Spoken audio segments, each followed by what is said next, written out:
So Warren Zevon must love a certain 1981 film.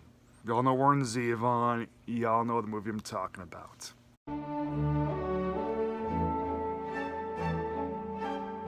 And American Werewolf in London is my personal favorite werewolf film. I'll be honest, I haven't seen a whole lot of werewolf films.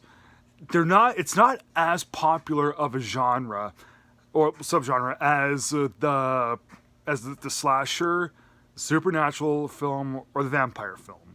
So the movie opens up with David Naughton and Griffin Dunn, who are two Americans in just hiking around in England, and they're a little bit outside of London, just hiking, and one night they encounter a werewolf.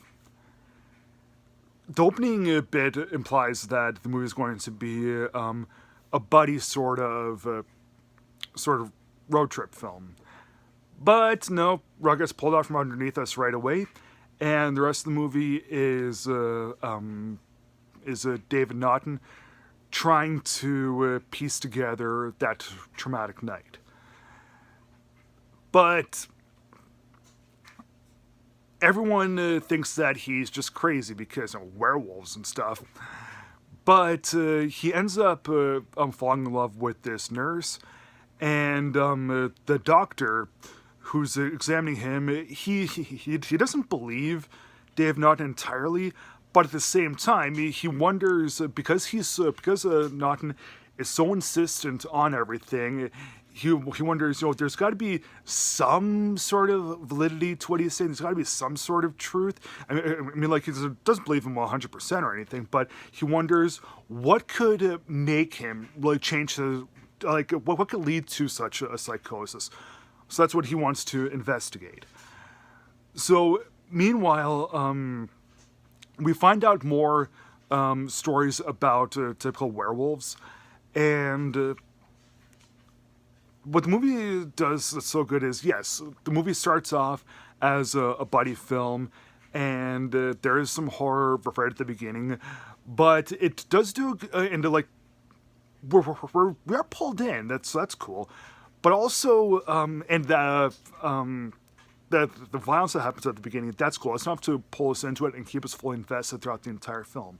But what happens later is the movie, like all the great horror films, it doesn't overexpose the monster, if you would. Like in Jaws, Steven Spielberg waited and waited to show the shark. In Halloween, John Carpenter waited and waited to show for a good close-up of Michael Myers. Yes, we see him from far distances, but it's a long time into the film before we actually see like a good shot of Michael. Well, same thing with American Werewolf in London. It's way later in the film when we see the full-blown morphing into a werewolf, and when we see like all the mayhem and blood and stuff, and yeah, I thought like that's ultimately what I don't want to say it's what saves the film, but the fact that it's able to use those age-old things to its advantage. Good job. And, of course, the movie has a lot of likable factors to it. David Naughton, he was a singer way back when. Didn't really do a whole lot of movies, but I really liked him in this one. Griffin Dunn. Really everyone's good in this. And the story is also really, really good. And, as I said, the way that the movie is able to use some little tricks to really pull you deep into the moment, it's just great. And of course, extra points for making this movie part comedy, because I like horror and I like comedies together. Give me just horror and I'll probably like it. Give me just a comedy, I'll probably like it. horror and comedy, high degrees of both, or one high degree, one not so high, I'll probably end up liking it. So I feel like giving An American Werewolf in London from 1981 4 stars. Thanks for watching. Please like, subscribe, comment, and I'll see you again next time.